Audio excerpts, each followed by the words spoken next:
JD, when I first joined the team, it's amazing how much I saw you were able to grow it. Hmm. Why do you think you went from just having it to family to wanting to expand outside of your family?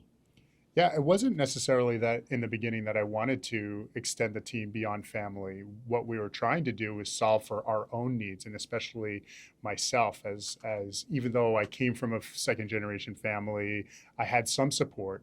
At that time, the culture that we had was like you sink or swim, you know. So it was really important for me to maximize my own business and take what the team had done before, and then I saw opportunities to grow from there. It just so happened that at some point it started to become more and more apparent that if these systems and operations could work for me and improve my business, the question was, why couldn't it help others?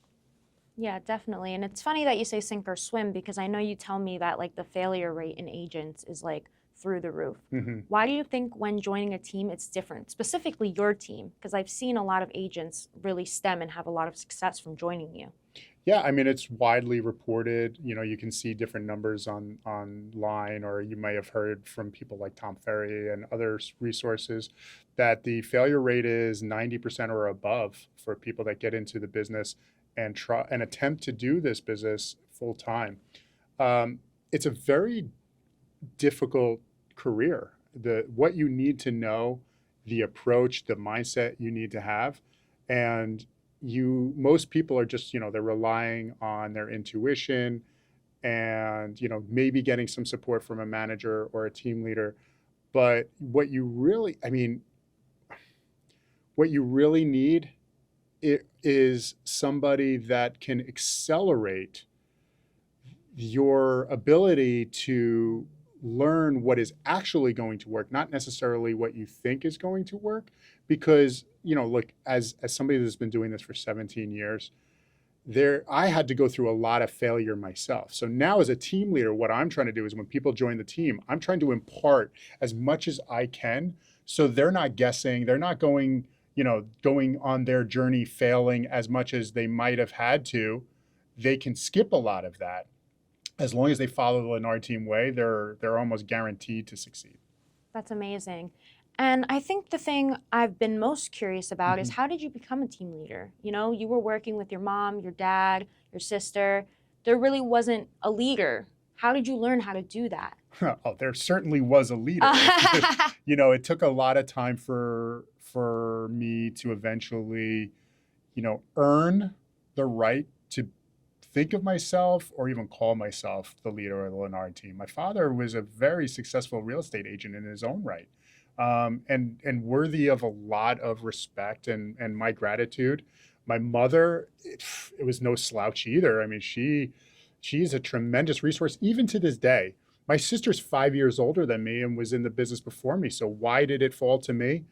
I think that my I had a true passion for learning and growing and a way of seeing things that maybe the rest of the world and even my own family didn't see. Opportunities presented themselves, and it could have been technology based. It could be operations. It wasn't just about the craft of real estate. It was the entrepreneurial side that really spoke to me.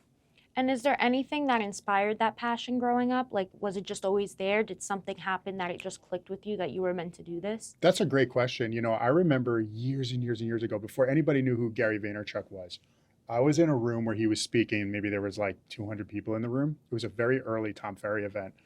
And he was telling a story about his own youth where um, he suggested on stage to everybody that if you didn't have some hustle or business by the time you were 13, you weren't really an entrepreneur.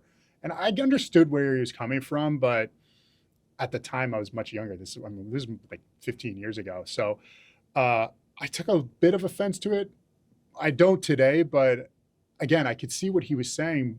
But at the time, I didn't realize I was taking offense to it because I didn't know how to articulate the fact that for me, my journey was so different. I didn't know I had this in me. I just didn't. I don't know why.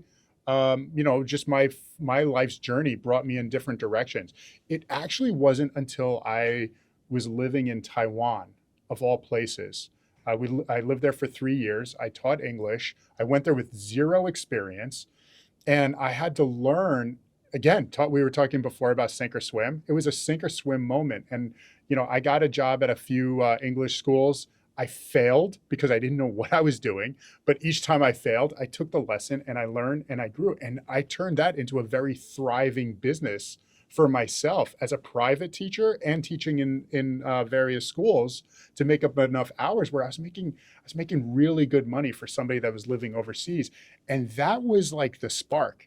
When I realized, like, wow, I have this, it just created more of an interest. So if you don't feel like you're an entrepreneur today, if you don't feel like you have leadership skills today, we very often think that it's something that you're born with, and maybe some people are, but I am a testament to the fact that these are skills that can actually be learned.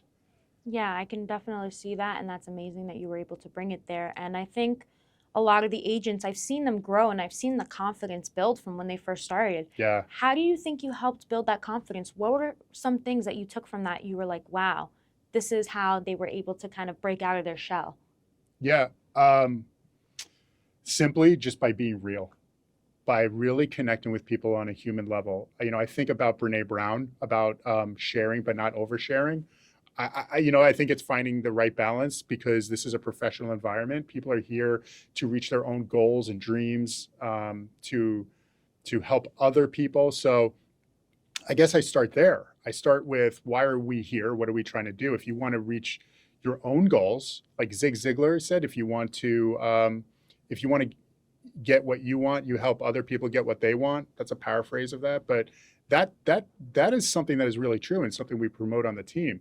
So if you're feeling like you don't have the confidence, that's a function of the fact that you don't feel confident because you don't know exactly what to say. You don't feel like you have the experience, perhaps. And it takes time and patience for yourself to be able to gain the confidence to help others.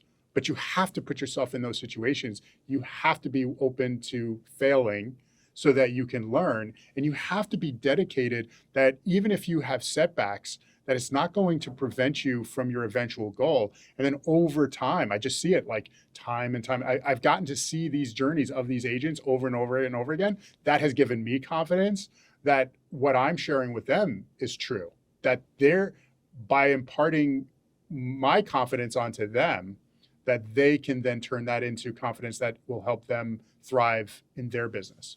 Is that something you learned later on as a team leader? Was there always like that confidence in everything, or were there some doubts when you were first starting to lead?